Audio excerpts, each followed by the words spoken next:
20 декабрь күні Каба уулу Кожомкул атындагы спорт ордосунда Кыргызстан мусулмандарынын дин башкармалыгы жана Кыргызстан Ислам университети тарабынан уюштурулган «Илимдүүнү ийгилик издейт» аттуу китеп окуу конкурсунун жеңүүчүлөрүн сыйлоо аземи болуп өттү.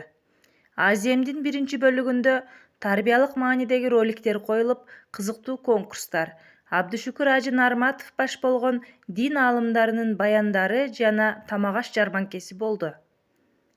Конкурс тууралуу маалымат 1 жыл мурда жарыяланып, катышуучулардын кенен окуп үлгүрүүсүнө мүмкүнчүлүк түзүлгөн.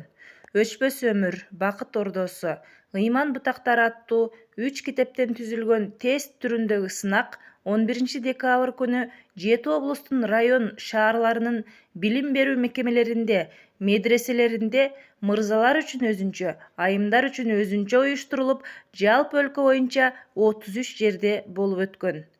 Конкурска жалпы өлкө боюнча 5000ге жакын окурман катышкан. Ким канча балл алганын Муфтияттын расмий сайтынан көрө аласыздар.